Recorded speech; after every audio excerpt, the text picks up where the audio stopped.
On va démarrer. Il est 13h30. Je vais prendre la parole quelques minutes en attendant que Romain, qui fait aussi partie de l'équipe pédagogique et qui est là, se connecte. On est très content de pouvoir discuter avec vous aujourd'hui des stages qu'on propose pour la semaine prochaine et les vacances de Pâques.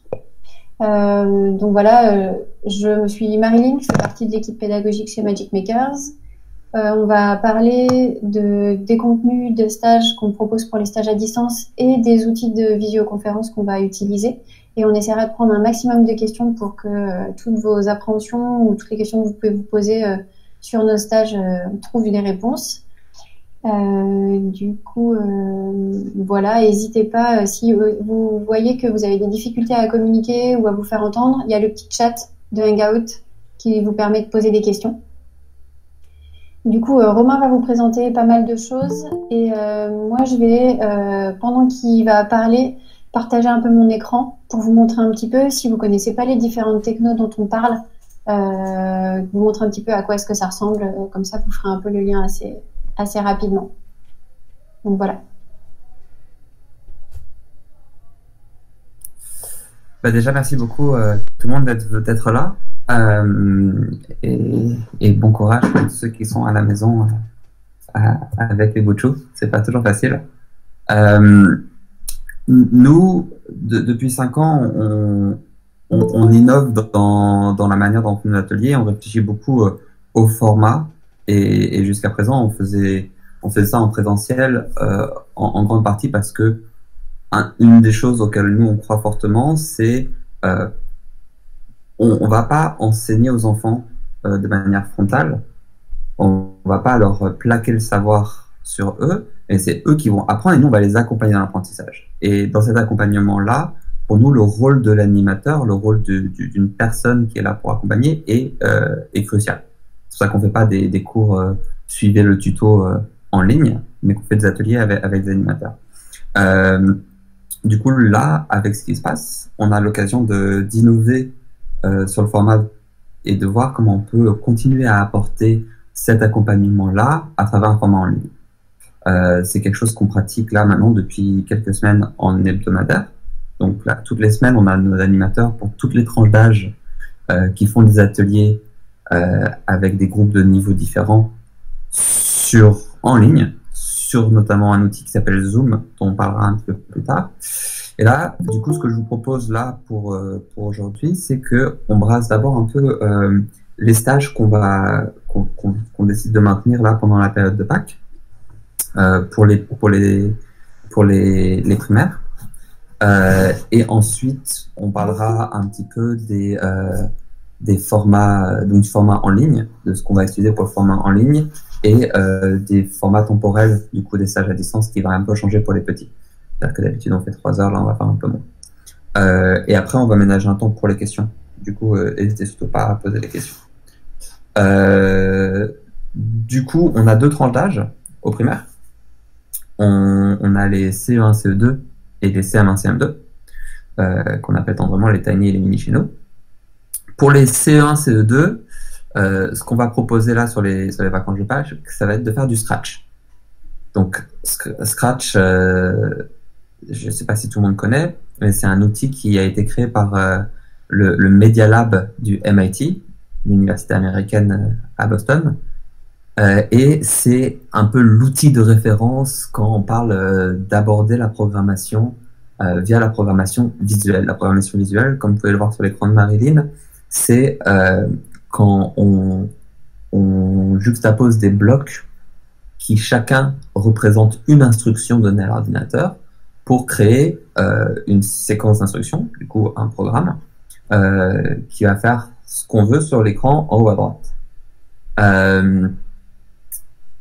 Ce qu'on fait avec les CE1, CE2 sur cette semaine-là, ça va être de faire 2 jours basés uniquement sur de la création d'animation. Donc la création d'animation, ça peut aller d'un truc très très simple à juste on fait bouger un personnage sur l'écran et on rajoute un peu de son, à quelque chose de très complexe pour ceux qui avancent un peu plus loin, où on a une myriade de personnages qui apparaissent, qui disparaissent, et qui créent une histoire.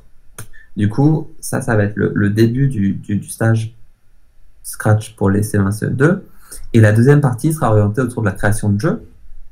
Là où la création de jeux se différencie de la création d'histoire dans la programmation, c'est que la création d'histoire, ça va être quelque chose de très séquentiel. On va bosser beaucoup sur le timing, sur l'enchaînement des choses et la synchronisation entre les éléments. Là où le jeu va ajouter la dimension d'interactivité. Du coup, de faire en sorte que quand on crée une histoire, on est en contrôle total, en maîtrise des événements qui se passent. Là où dans le jeu, quand le joueur fait entrer en collision de deux objets, il faut qu'on ait géré ce cas-là. Du coup, il y a plus une réflexion autour des règles du jeu et de comment on crée de l'événementiel. Donc avec des conditions et des répétitions. Ça, c'est le stage pour les CE1, CE2. Pour les CM1, CM2, on propose 2 stages à Pâques. On propose un stage sur Scratch, encore une fois. Scratch, ce qu'il faut comprendre, c'est que c'est une technologie avec laquelle on peut aller très très loin. Quand je dis très très loin, c'est que c'est un langage de programmation complet et que il y a sur le site de Scratch, donc il y a toute une communauté qui partage ces projets. On peut aller voir les projets des autres et voir comment ils ont été faits. Et il y a notamment des ingénieurs qui sont allés dessus et qui ont fait des projets en 3D, des projets de création de fractales, des projets hyper complexes. Du coup, c'est un outil que nous, on garde d'ailleurs jusqu'au début du collège. Et une métaphore qu'aime bien la Team Scratch, c'est de dire qu'ils ont des murs larges et des plafonds hauts. C'est-à-dire qu'on peut aller très très très compliqué et on peut faire une diversité de projets très grande. Là, à Pâques, pour les CM1, CM2, ce qu'on va proposer, c'est donc une première activité d'animation avec vraiment un but d'apprendre à connaître le groupe, à forger le groupe et une prise en main de Scratch pour ceux qui n'y auraient jamais touché. Et ensuite, on va plonger dans du jeu directement avec la création de 2 jeux, un jeu de course et un jeu de labyrinthe. Ensuite, une partie de debug, donc de petits projets buggés où il faut chercher à trouver pourquoi ils ne fonctionnent pas et les corriger. Et un moment, là on pousse un cran plus loin dans notre pédagogie par projet, un moment de conception de projet où on va se poser la question de comment on peut prendre un des jeux qu'on a fait et l'amener sur un autre plan, une autre dimension, en ajoutant plein de mécanismes, en complexifiant avec des niveaux, en complexifiant avec des ennemis qui bougent, des comptages de temps, etc. etc. Voilà, ça c'est en synthèse le stage mini. S'il y en a qui ont déjà fait le stage, donc un des trucs qu'on a souvent sur Scratch, c'est des gens qui ont déjà fait du Scratch, soit chez nous, soit ailleurs, soit à l'école, soit en hebdomadaire chez nous. L'idée c'est que les projets qu'on propose, la course et le labyrinthe en l'occurrence pour cette semaine-ci, peuvent être complexifiés à foison. C'est-à-dire que on peut passer 1 an et demi sur la création d'un labyrinthe et en fait ça arrête d'être juste un labyrinthe, ça devient un jeu d'aventure. On rajoute des dialogues, on rajoute des quêtes de choses à aller récupérer, on rajoute de la téléportation, des changements de niveau, des niveaux à choix qui peuvent brancher. Du coup, même quelqu'un qui aurait déjà abordé ce genre de projet aura l'occasion de pousser plus loin. J'en reparle quand je parlerai de l'approche pédagogique de nos animateurs sur ces stages-là. Le dernier stage qu'on propose pour les primaires, encore une fois pour les CM1, CM2, c'est un stage de création numérique. Donc le stage de création numérique, on le fait sur 2 outils de création principaux. En 3D sur 3D Slash, ce que vous pouvez voir actuellement sur l'écran de Marilyn. Donc 3D Slash, c'est de la création d'objets 3D, de modélisation 3D, sauf que plutôt que de prendre des formes et de les superposer, de les juxtaposer, là, on va pouvoir creuser avec différents outils dans là, en l'occurrence un cube, qui est la forme de départ que Marine a prise. On peut prendre plusieurs différentes formes de départ et on va sculpter un objet 3D. Donc ça peut être très cubique au début, mais vous voyez les différentes réglettes sur les côtés permettent d'avoir une granularité de découpe beaucoup plus fine, et après on peut reposer des choses, on peut changer les couleurs, et on peut aller vraiment loin dans ce qu'on crée. Ensuite, on va les emmener sur Piscalab. Donc, Pixel App, c'est un outil de création de pixel art. Donc, là, on parle de notions, notamment, c'est l'occasion de parler de comment sont modélisées les images dans l'ordinateur, de parler des pixels, et ensuite de comprendre comment sont faites les animations, comment sont faites les choses qui bougent au cinéma et dans les ordinateurs. Et là, en l'occurrence, en créant une image sur pixel art, on peut ensuite créer une deuxième image avec en fond l'ancienne, et soit la dupliquer et la modifier, soit ajouter et sur la nouvelle image une forme différente, et ça va au final nous créer une animation. Ce que vous pouvez voir en haut à droite de l'écran de Marilyn, vous voyez le petit personnage qui marche. Et ça marche parce qu'il y a un enchaînement de ces images-là qui sont créées et qui sont là animées par Pixel App. L'autre avantage de Pixel App que nous on voit, c'est que on peut ensuite exporter ces images-là et les intégrer dans l'outil qu'on veut. En l'occurrence, nous, l'outil qu'on utilise avec le primaire, c'est Scratch, principalement. Et là, on peut voir comment on peut faire la transition entre l'art qu'on a créé sur Pixel App,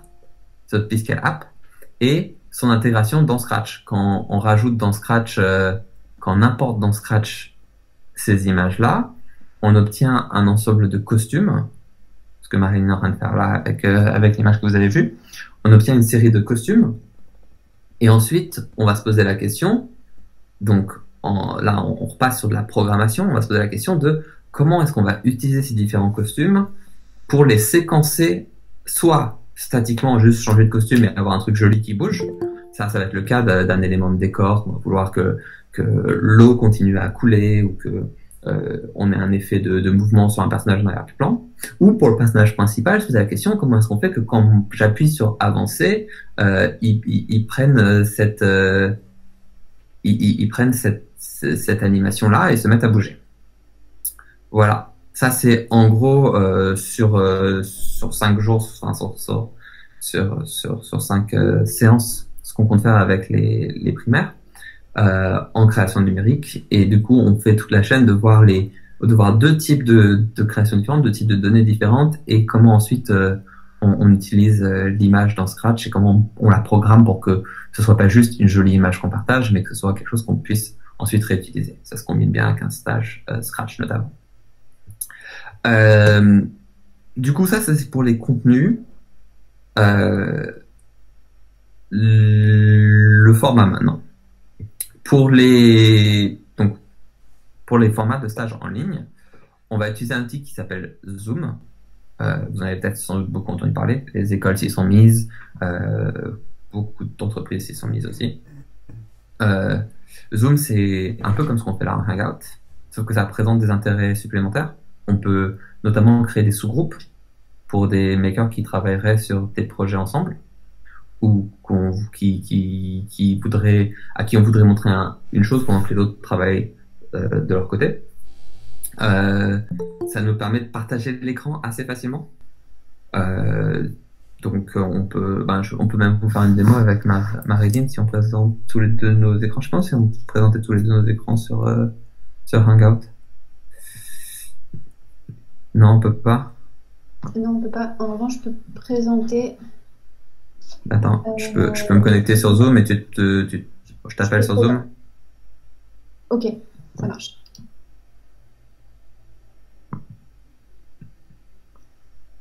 Alors, est-ce que vous m'entendez toujours dans le Hangout? Ouais, ok. Du coup, Zoom, ça va nous permettre de créer cette interactivité avec le groupe de makers, parce que nous, on ne croit pas tellement au cours particulier, on croit vraiment à vraiment cette simulation de groupe. Ce que ça va nous permettre de faire aussi, c'est de partager les différents écrans. Du coup, s'il y a une question d'un des makers sur j'arrive pas à faire telle ou telle chose, il va pouvoir la poser en question soit à tout le monde, soit à l'animateur, comme vous montre Marilyn, et c'est déstabilisant de se voir. Et si jamais il y a une question qui est pertinente d'être montrée à tout le groupe, ce qu'on doit faire quand on est en présentiel, c'est marquer un temps de pause sur l'atelier, le projeter à l'écran et amener tout le monde sur une explication théorique, soit sur un projet qu'on aurait fait nous, soit déplacer le PC du maker pour qu'il puisse projeter, et c'est un peu plus complexe. Là, on a directement dans le partage d'écran Zoom la capacité de montrer ce qu'auront fait les autres et comment on peut en apprendre quelque chose pour tout le monde. Du coup, nous, ce qu'on constate en atelier aujourd'hui, dans les ateliers hebdomadaires, c'est que c'est aussi un moyen de fluidifier l'apprentissage par les pairs comme outil. Donc ça, c'est pour l'outil qu'on va utiliser. Pour le format, d'habitude, nos stages sont en 3 heures. C'est des demi-journées. 3 heures de visioconférence, c'est lourd pour des jeunes, c'est très très pesant, même pour des grands. Et du coup, pour du à distance, là, ce qu'on vous propose, c'est des stages qui durent 1h30 par jour. Donc le matin, de 10h à 11h30. Et pour les stages, pour les primaires, on demande à ce que les parents soient là pour accompagner les makers. Pas tellement parce qu'on pense que les interfaces des outils qu'on utilise sont pas ergonomiques. Scratch, ça a été fait pour que des enfants en autonomie puissent créer sans personne et juste en essayant et en se trompant et en ajustant et en allant regarder ce que font les autres. Là où on demande la présence des parents, c'est aussi surtout pour tous les usages de l'ordinateur, comme partager son écran sur Zoom, ce qui n'a pas été conçu de base avec les enfants en tête. Faire un peu toute cette interaction là et essayer aider à fluidifier l'atelier pour les primaires. Est-ce que Marine, tu as un truc à ajouter là-dessus? Non, c'était très clair. Ok. Du coup, pour les outils qu'on utilise, il n'y a rien besoin d'installer d'autre qu'un navigateur. Donc, sur le navigateur, on peut utiliser Scratch. Sur le navigateur, on peut utiliser 3D Slash. Sur le navigateur, on peut utiliser Piscalab. Si vous voulez, ces outils-là ont une version de bureau, ont une version tablette. Alors, tablette, moi je conseille de passer. Non, c'est pas le navigateur de la tablette. Fonctionne sur tablette avec le navigateur.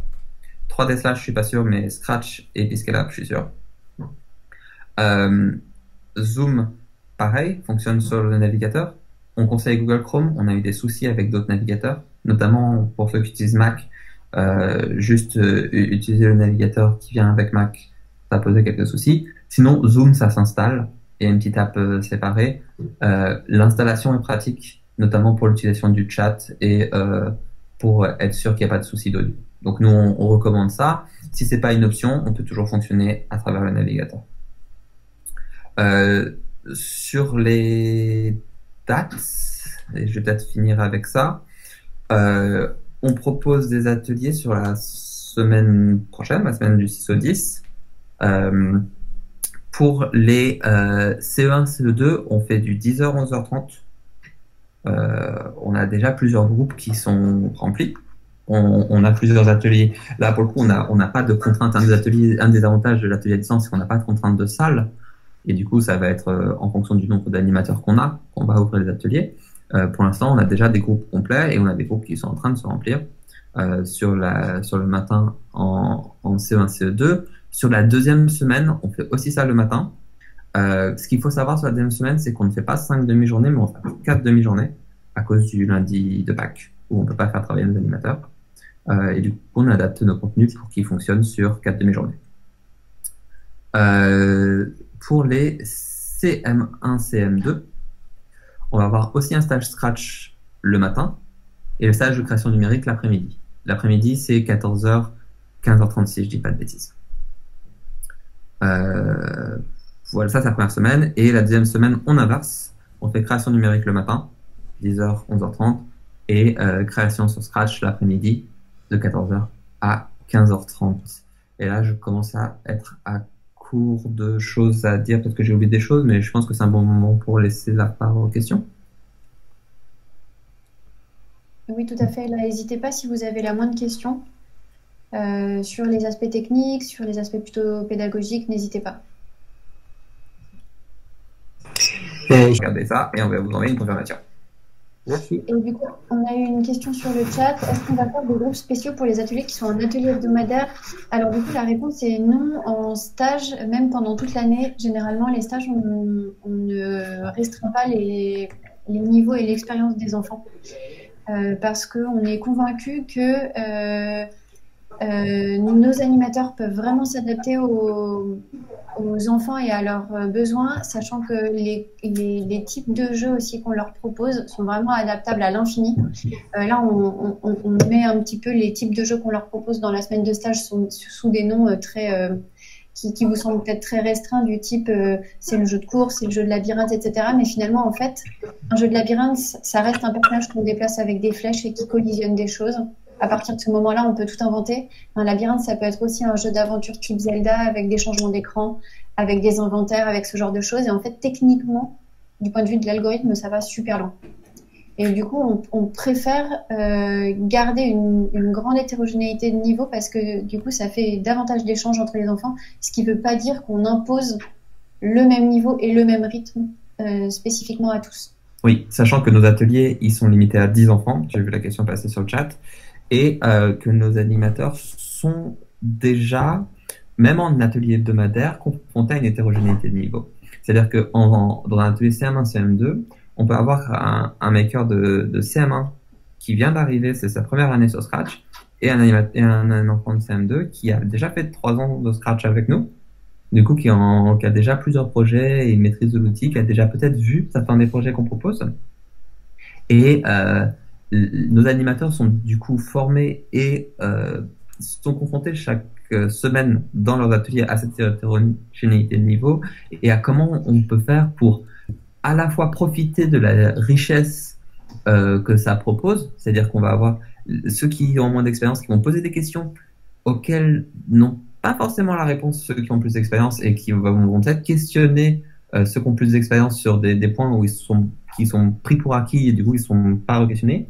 Et on va avoir les plus grands qui vont pouvoir, ou les plus expérimentés qui vont pouvoir apporter des réponses aussi avec le langage des enfants et du coup fluidifier l'apprentissage pour ceux qui débutent. Et ensuite, sur la partie gestion de projet, en fait, nos animateurs, il faut comprendre qu'ils ne font pas des cours magistraux. C'est-à-dire que leur rôle, c'est pas de exposer un concept et le répéter, faire des exercices jusqu'à ce que les enfants les intègrent.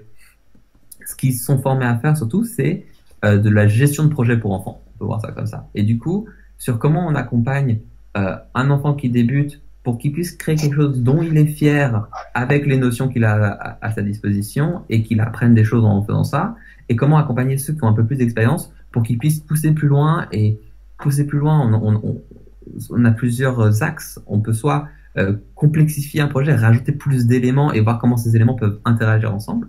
On peut aller sur des mécaniques qui sont plus difficiles à programmer, et donc on peut avoir des concepts algorithmiques un peu plus durs, et ensuite voir comment on étoffe nos créations avec ça. Du coup, on met pas de barrière de niveau, on fait pas des stages par niveau, parce que de toute façon, un découpage par niveau sur un nombre d'années d'expérience, ça n'a pas vraiment de sens. Sur un âge, ça n'a pas vraiment de sens. Enfin, on garde les groupes d'âge surtout pour des questions de cohérence de groupe et de maturité.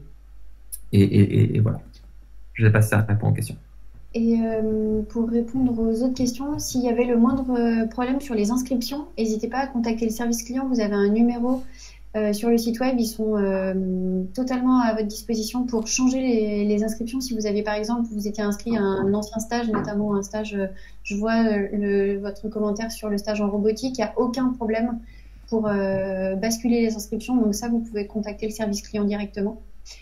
Au sujet de est-ce que l'animateur répond aux questions par écrit ou par oral, en fait, l'outil Zoom permet pendant l'heure 30 à l'animateur d'être connecté pendant l'heure 30 et de répondre aux questions et d'interagir comme s'il était en présentiel avec les enfants.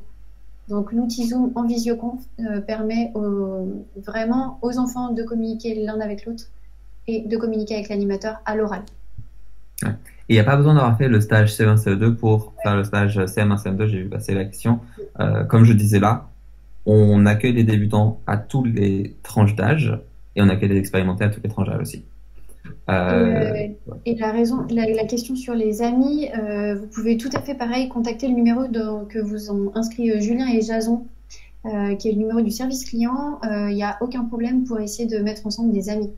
C'est aussi un des avantages du format en ligne, c'est qu'on n'est pas restreint à faire qu'un seul stage Scratch sur un lieu, et du coup, s'il y a trop de personnes qui veulent s'inscrire sur le même lieu, on peut pas les caser ensemble. Là, on peut moduler les groupes. Au sujet de l'outil de visioconférence. Moi, j'ai une question, pardon. En fait, j'ai mes deux petites filles, donc en CE1 et CE2, elles vont chacune avoir un ordinateur, et j'ai une question technique. Est-ce qu'il faut qu'elles peuvent être dans la même pièce et je leur mets à chacune un casque, ou vaut mieux qu'elles soient chacune dans une pièce différente? La même pièce avec un casque, je pense que c'est bon. D'accord. Ouais. Ok, super. Surtout qu'elles peuvent s'entraider et que c'est le genre d'outil où c'est pratique pour s'entraider. Ok, Il y a une autre question. On va prendre encore quelques questions pendant quelques minutes. Après, on va devoir arrêter. En termes sur la question du support écrit de la pour le stage, en fait, on a commencé depuis 1 an à créer un site ressources avec un certain nombre de tutos en ligne. Et donc, les enfants peuvent tout à fait aller consulter à l'issue de chaque demi-journée de stage les ressources qu'on a. Hop, super. Merci, Jean-Marie. Ça ressemble à ça. Et du coup, pour les différentes technologies qu'on a, ils peuvent fouiller à la fois les concepts qu'ils ont vus, des petits tutos, et regarder des projets exemples et des concepts pour pousser plus loin. Nos contenus, ils sont en ligne, ils sont gratuits, et voilà. Et ils peuvent aller sur des projets super balèzes. Je voulais faire un tout petit point sur l'outil Zoom, parce que je ne sais pas si tout le monde le connaît. En fait, il y a 2 versions. Donc, il y a une version navigateur. Donc, vous n'avez même pas besoin d'avoir un compte. L'animateur ou le service client vous fournira une URL pour vous connecter à l'URL à la réunion du stage que vous avez choisi. Vous pouvez aussi télécharger la version desktop de l'application. Et pas besoin d'avoir un compte non plus. Donc les deux fonctionnent bien. Si vous choisissez la version navigateur, il est vraiment préférable d'utiliser Google Chrome. Ça, c'est de notre expérience. Il y a des problèmes souvent de micro, de son sur les autres navigateurs du type Safari, etc. Du coup, si vous pensez ne pas pouvoir télécharger Google Chrome, ou si vous pensez ne pas avoir une connexion optimale, essayez d'utiliser la version desktop qui se télécharge très bien. Et pour les liens, ils seront envoyés comme on vous envoyait sur les stages physiques, on envoyait un rappel sur les horaires, sur les lieux. Là, au lieu d'avoir un rappel sur le lieu, il y aura un lien. On va faire en sorte qu'il y ait des liens qui soient générés avant lundi 10h. Et alors, au sujet de l'inscription d'un enfant pour 2 semaines de stage Scratch, en fait, sur Scratch, nous, on est convaincus que on peut aller super, super loin, et que la motivation, c'est vraiment le levier de la progression, et qu'on peut faire beaucoup de jeux de labyrinthe, beaucoup de jeux de course, beaucoup de projets différents, et qui soient à chaque fois tous différents, que l'animateur puisse accompagner les enfants pour apprendre à chaque fois des choses différentes. Donc, Par contre, ça peut être une bonne idée, si vous inscrivez votre enfant sur les 2 semaines là de Pâques, de le préciser via un mail au service client, histoire qu'on essaie de vous mettre le même animateur ou la même animatrice qui pourra du coup avoir l'expérience de connaître l'enfant et sa progression sur la première semaine, et mieux l'accompagner sur la deuxième semaine. Et s'il s'agit de 2 animateurs, c'est pas très grave si vous le précisez, du coup ça permettra à l'animateur de bien s'adapter. Et ils discuteront entre eux. Il faut que moi je me déconnecte pour aller sur le webinaire pour le collège. Du coup, merci à tous d'avoir été là et d'avoir suivi et participé avec toutes vos questions. Moi, je peux rester quelques secondes de plus, comme ça je rejoindrai Romain juste après, si vous avez encore quelques questions. Et au pire, si les questions viennent plus tard, vous avez un service client qui est au top et qui sera là pour vous répondre, et il nous passera les questions s'ils n'ont pas les réponses. Merci beaucoup. Est-ce qu'il reste quelques questions?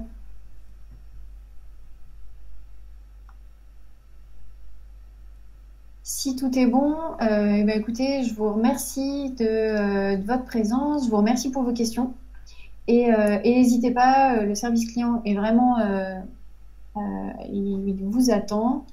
Et puis, vous pouvez aussi nous contacter sur Facebook. Et quelles sont les différences entre les différents stages? Alors, les différences entre les différents stages d'une même tranche d'âge, c'est que généralement, ce ne sont pas les mêmes technos. C'est-à-dire que pour les stages pour les CM1, CM2, il y en a un qui est vraiment axé sur j'apprends à programmer sur Scratch et je vais plus loin dans les notions de programmation sur Scratch. Ça, c'est le stage pour créer des jeux sur Scratch. Le stage création numérique, il a vraiment pour but de miser sur vraiment la créativité, comment est-ce qu'on modélise en 3D, comment est-ce qu'on décompose une forme plus complexe, quelles sont les étapes de création. Pareil pour la partie animation sur Piscalab. Qu'est-ce que c'est que des outils du type la pelure d'oignon qui permet de travailler grâce à la transparence et pour créer une animation, etc. Et du coup, la programmation, c'est un support d'animation plus que vraiment l'outil central du stage. Et le Scratch, le stage création numérique, est vraiment uniquement là comme support pour animer ses dessins et ses animations. La ligne inscription ne répond pas. N'hésitez pas à envoyer un email. Normalement, vous avez inscription@magicmakers.fr qui pourra vous répondre si vous voyez que le téléphone est hors ligne.